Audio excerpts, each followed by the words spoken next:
everybody, welcome back to my channel. I have a small book review video for you today. There's not a ton of books here, but I'm just going to be doing them as I get a few, and hopefully that'll kind of keep the video smaller, and also I'll be able to share the books with you since we do some library books. Okay, so the first book that I did finish this book is an audible book. This audiobook book I finished was An American Princess, and I'll put who it's by right here because I don't remember. This is the story of a girl named Eileen who is around the turn of the century. So you have new money and old money. It's kind of a Great Gatsby feel for most of it without I hate The Great Gatsby. I didn't like that book at all. So you kind of had that feel of it without the story of it.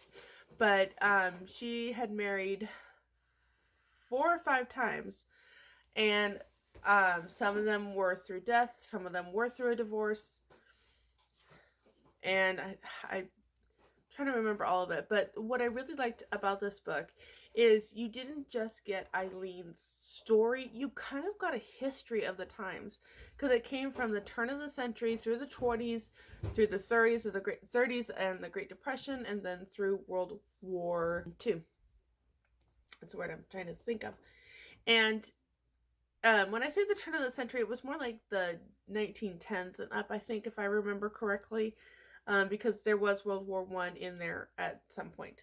Anyway, it kind of tells her story. The person that wrote it did a phenomenal job. I actually loved listening to the end of how she was creating this, and she was talking about how people look down on like the Victorian hide your feelings and stuff, but she actually thought that they had a strength to them that we kind of narrow-mindedly miss, and it was really good. I honestly, the ending was probably my favorite part, as the author was describing what she was writing, why she was writing certain things about this book and whatnot.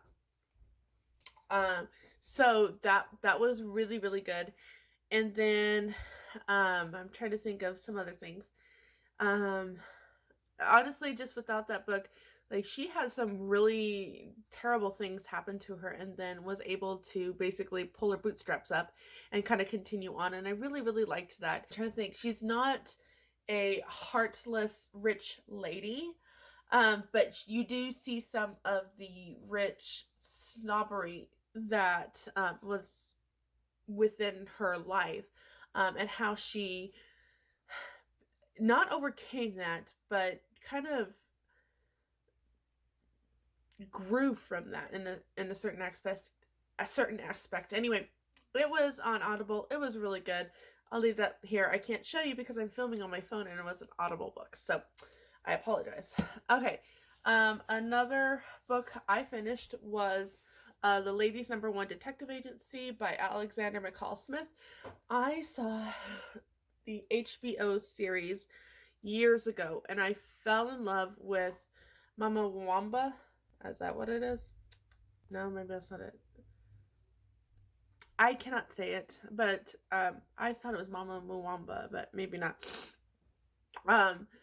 This is Precious in here, and basically she has money and she decides to open a ladies' detective agency. She loves solving things.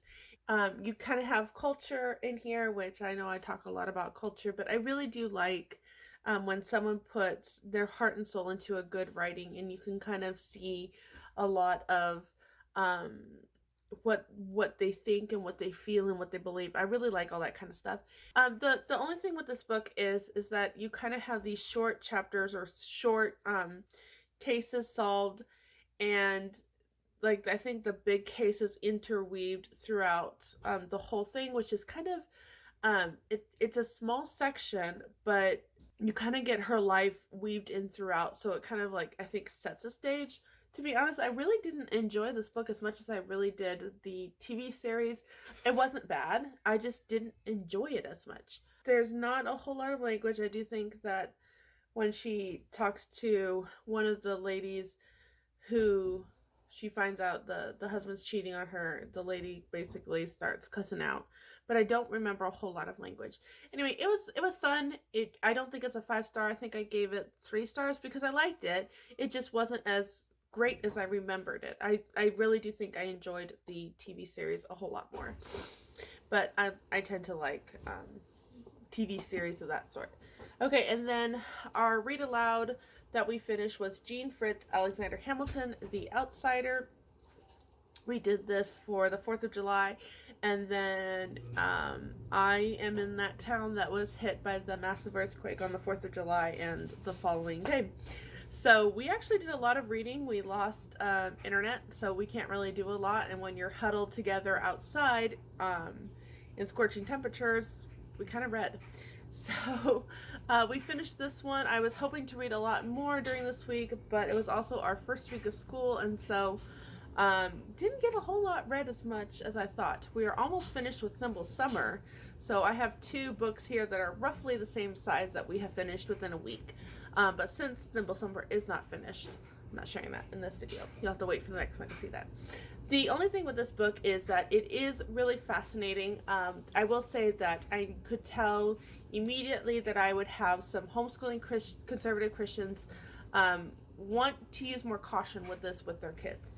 So Alexander Hamilton was an illegitimate child. His parents were not married, and he did have an affair, if you don't know, later on in life. And they briefly touch on that. They don't really call it an affair. They just said that he, or adultery, they just basically talk about him being with another wife and the consequences, or another woman, and the consequences of that.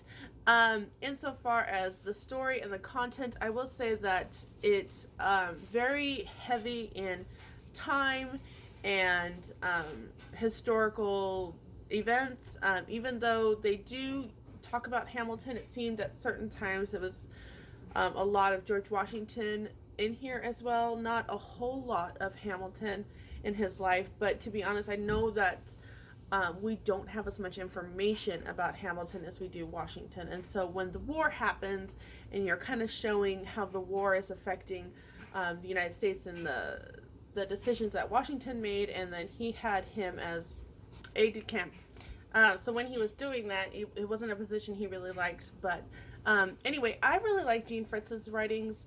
She kind of goes along a timeline and builds up to certain periods of his life that kind of got him as we know him today. I think a lot of people know him as a dual, but not a lot of people know that he was more of a financial person than is given credit. He had certain political ideas that, of course, we discussed, and we were like, this is why this would have been a good idea, this is why this would have not been a good idea. And so it was really interesting. I do think it would have been better more for the older 2 than for the 5 kids. The older 2 are 10 and 11, almost 11 and almost 12, respectively.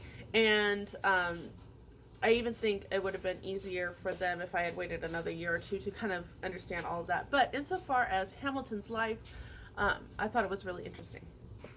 Okay, and then the last book I'm going to share in this video is The Hope of Azure Springs by Rachel Fordham. This is a Christian historical fiction book, and I did enjoy this. Recently, I finished Jen Tarano's Flights of Fancy, and to be honest, I really didn't enjoy it that much. I mean, it was nice, it was cute, but I really didn't enjoy that that much. This one, I really did. I really liked this one. This has this young girl, can't think, this young girl, M, who basically is found shot. That's how the story opens up, and it turns out that she was on the orphan train, and this older man took her in and basically let her live in these, horrible Dickens type circumstances. And she ended up being a part of this robbery. They ended up killing the man she was with, and she's like rushing to town to get help. She's been shot.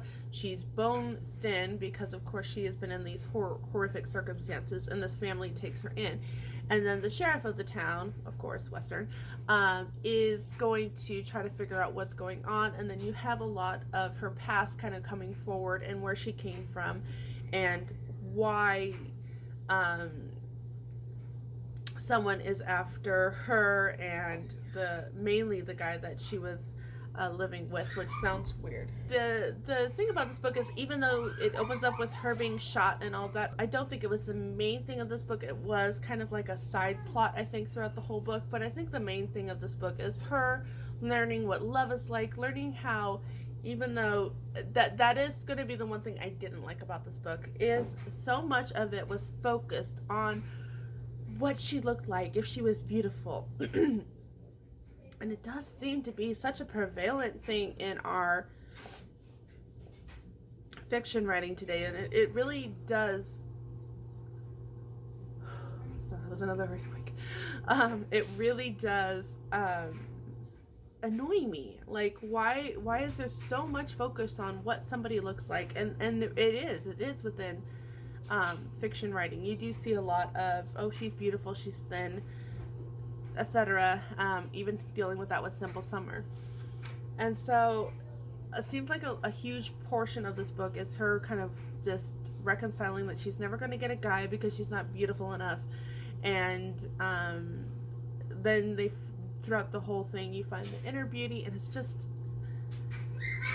I don't know, I guess because I don't know. Like, I'm not exactly drop dead gorgeous. And so, but I've never had those feelings. Like, that was probably like my frustrating thing about it, because it did seem to be a main theme of the book. But insofar as content, I really did enjoy it. It's 4 stars for me, and it is something that I would recommend. And I'm careful about recommending Christian fiction, because some of them I'm just like, it's fluff. But that one, I don't know why. I just liked it so much. I think it had similar vibes to one of my favorite Christian book, which is Lori Wick's Sophie's Heart. She's just a hard worker and loving and caring despite all of her circumstances, and being an outsider, and she gives it all. And I think that's why I liked this one as much as I did the other one. So those are the books I have to share with you. Thank you for watching, and until next time, have another cup of coffee and read another chapter. Bye.